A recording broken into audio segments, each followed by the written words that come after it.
Долгое время боролся с храпом, мучил родных, близких, окружающих, боялся уснуть в автобусе, поезде, там, в самолете. В общем, чего я только не перепробовал.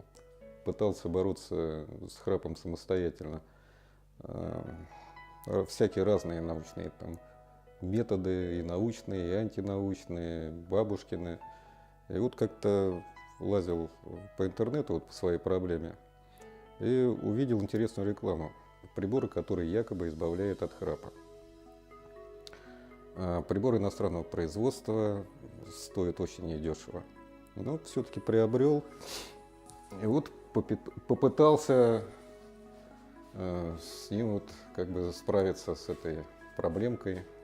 В общем, скажу сразу то, что он избавляет не только от храпа, но и от сна вообще. То есть мне так ни разу и не удалось в нем уснуть по-нормальному. Месяц где-то я с ним промучился. В общем-то, мало того, что просто сплошные неприятные ощущения. Еще плюс то, что громоздкие требуют какие-то маски одевать. В общем-то. Одна из разновидностей пациентов, приходящих к нам, это пациенты, которые страдают храпом и очень длительное время пытались избавиться различными методами, включая народные средства и дорогостоящее оборудование. В пределах 120 тысяч стоят аппараты для избавления от храпа. И вот в данном случае мы товарища попросим продемонстрировать, как это все у него получается в домашних условиях, как он готовится к процессу, чтобы заснуть.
Тут как-то мне, в общем-то, посоветовали знакомые обратиться в Дворец здоровья. Там я попал на прием вот к висцеральному терапевту Воронову Павлу Юрьевичу. И вот буквально Уже на первых занятиях с ним я почувствовал, что храп начал постепенно отступать.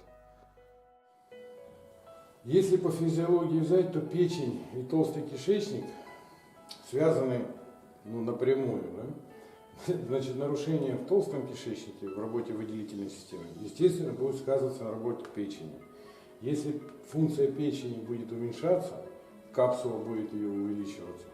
Кроме храпа, то есть будет, да, оттекать корень языка, естественно, будет передавливать. Слизь, которая должна, продукт нашего жизнедеятельности в виде слизи, которая должна была выйти через основную выделительную систему, толстый кишечник, начинает постепенно подниматься вверх в дыхательную систему. Соответственно, будет увеличение слизи в носоглотке.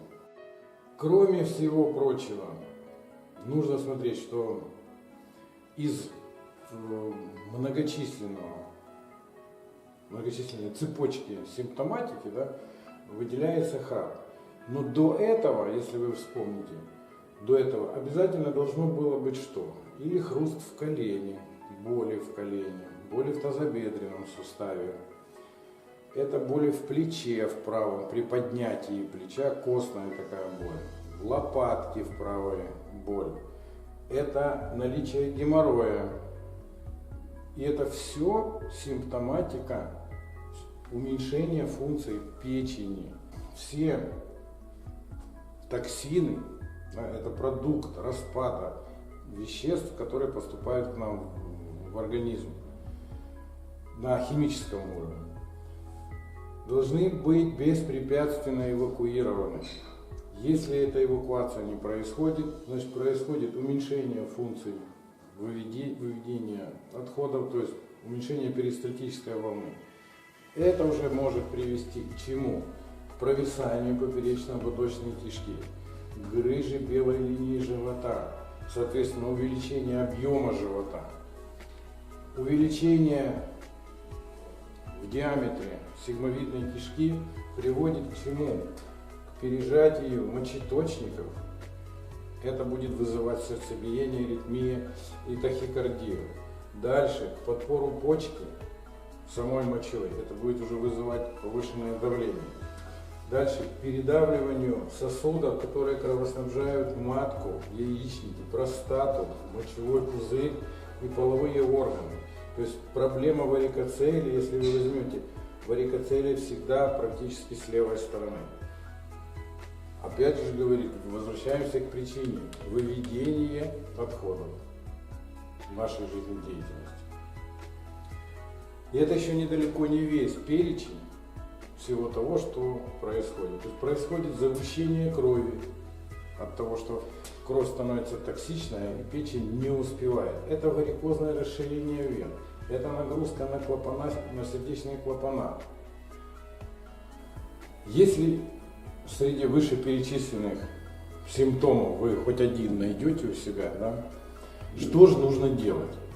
То есть, в принципе, человек, как бы сказать, не обращает внимания на эту симптоматику, и когда сам процесс заходит слишком далеко, тогда он начинает искать способы, как же это устранить. То есть, можно сказать, что это немножко самостоятельно, это уже немножко опоздали. Да?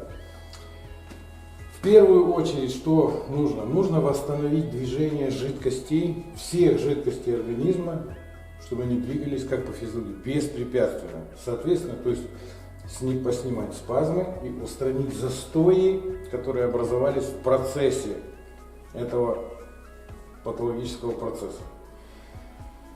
Значит, висцеральной терапией мы эту проблему как раз и решим. Да? То есть мы устраним застои, мы снимем спазмы с кишок, мы снимем спазмы с печени, с желчного пузыря, с поджелудочной железы.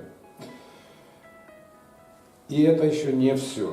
Значит, в принципе, от начала проблемы до того, как человек обращается к нам для решения этой проблемы, проходит не 1 десяток лет. В лучшем случае это проходит около 5-8 лет. За это время от того, что уменьшаются функции органов, уже приходят в спазм мышцы, которые связаны, скелетные, внутренние мышцы, до которых не может добраться классический массажист и размассировать их. Да? Это скелетные мышцы, которые связаны конкретно с функцией органов. Значит, эти спазмы уже нужно будет снимать, применяя методику Юмейха, и кинезиологически задействовать те мышцы, которые находятся в постоянном расслаблении, снимать напряжение, которые постоянно напряженные. Это уже медицинский фитнес. Соответственно, раз у нас образовался вот такой патологический процесс, значит, нужно обязательно привести кровь в нормальное состояние. То есть реологию крови нужно приводить к норме, такой, как она по физиологии. Почему? Потому что это транспортное средство, которое должно принести питательные элементы в любой участок нашего организма. Соответственно, через лимфу должна забрать продукт жизнедеятельности и все это доставить в венозное русло крови. Значит, кровь у нас тоже как бы стоит на первом месте по восстановлению. Лимфатическую систему нужно бы восстановить, да, с помощью чего, опять же, с помощью скребкового массажа гуаша, с помощью ванн, гидромассажных подводных, с помощью фитобочек. То есть фитобочек не просто посидел, да, это специальные чаи, это специальные втирания. То есть комплекс процедур. И вот тогда только можно сказать, что да, где-то процентов на 70 мы там за 2-3 недели мы можем устранить эту проблему. Почему? Потому что организм не может реагировать. То есть у него есть своя степень засорения, скорость, такая же степень восстановления. То есть это инерционный механизм. Хоть природный, но инерционный. То есть все потихоньку-потихоньку. Дальше больше. И вот сейчас я, в принципе, уверен, что я избавлюсь наконец от этой проблемы. В общем, все здорово. На самом деле все решается и дешевле, и проще, комфортнее.